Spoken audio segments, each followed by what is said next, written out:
The Nazca civilization is also known for its fine ceramics. They employed very particular and very specific technologies that aren't found anywhere else. They dominated perfectly the ceramic technology, I would say one of the best in America or in the world. These ceramics were buried for almost 2,000 years, and their state of perfect preservation allows archaeologists to study the images on them.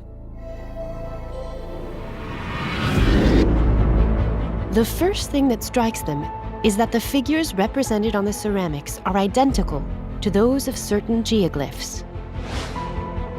We find the hummingbird, the monkey, the spider.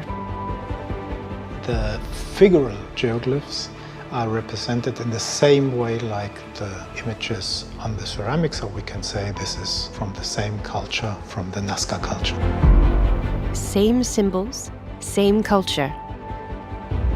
Could the Nazca people be the first clue to the enigma? This is a promising lead, but many questions remain.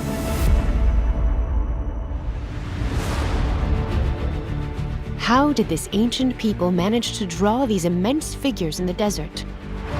How could they have remained engraved in the ground for 2,000 years?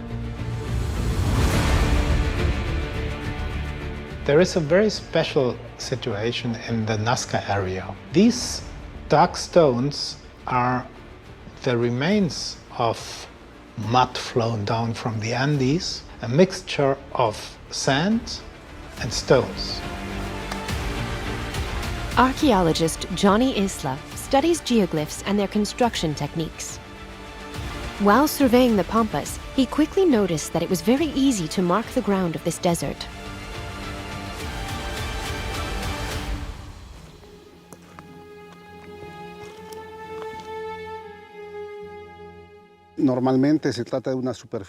The surface of this desert is covered with these dark stones that have oxidized over time.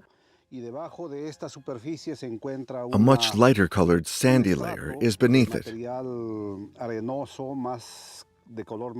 The idea was to push the stones to the side, to form a kind of edge. This makes the lighter surface visible, and you can make a straight line appear.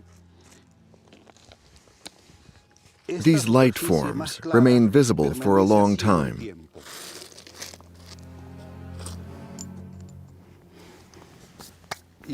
Here you can see a small portion of the line that could extend for tens or even hundreds of feet before it becomes visible. The famous figures, such as the monkey, the spider, the hummingbird, were made with lines like these, which are quite thin and measure between 8 and 9 inches across.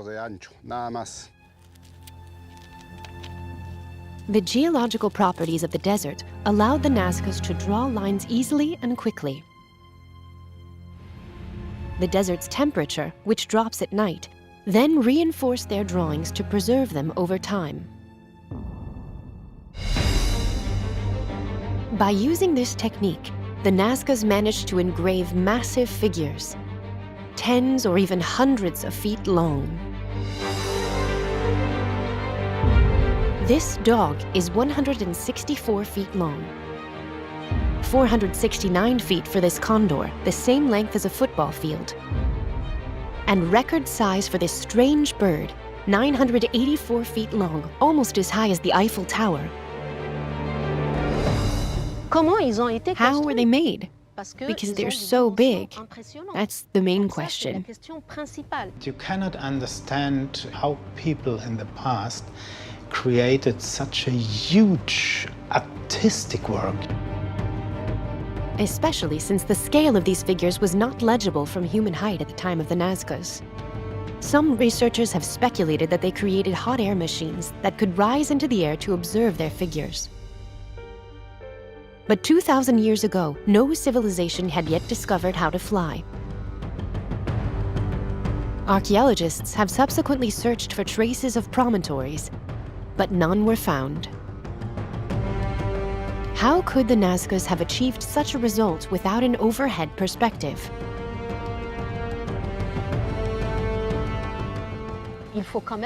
You need to have some knowledge to enlarge a figure that you can't see. You really need some mathematical knowledge to say, well, I'm going to draw this so it'll be visible from a certain height.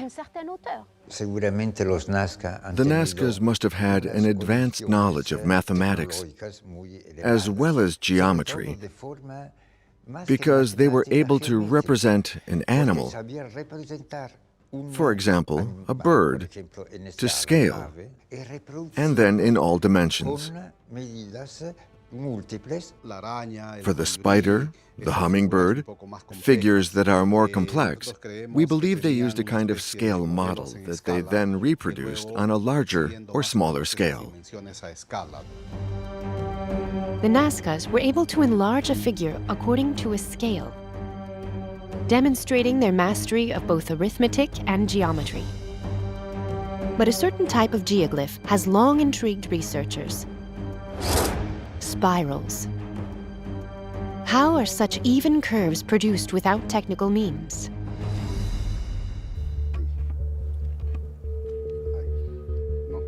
Johnny Isla has been conducting experimental research for many years to try to understand. With very rudimentary tools, a rope and a pole, he tries to find the gestures of the Nazca people.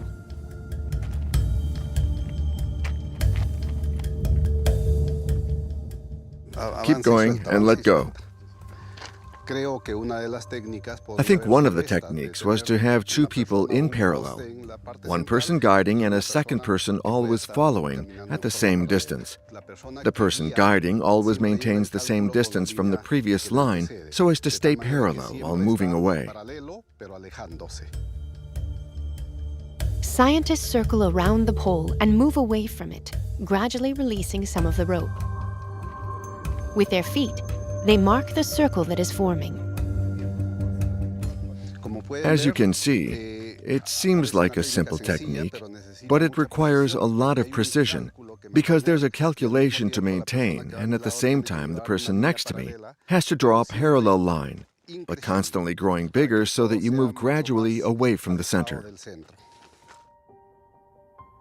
2,000 years ago, the Nazcas were already able to conceive complex figures with means as rudimentary as a rope and a stick, proof of their great technical mastery.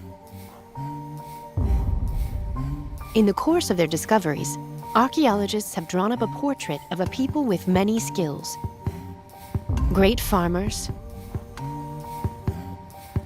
outstanding craftsmen, surveyors, and even artists.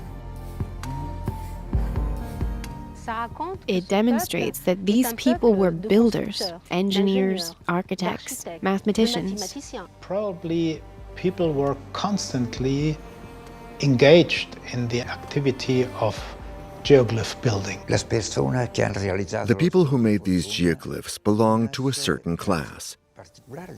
For example, a potter couldn't just start drawing in the pampas. It was a specialized skill. This indicates that there were several social and professional categories within the Nazca society. In order to produce these geoglyphs in such large quantities, the Nazcas mobilized and assigned qualified groups capable of carrying out these constructions. But were they the first to master this skill?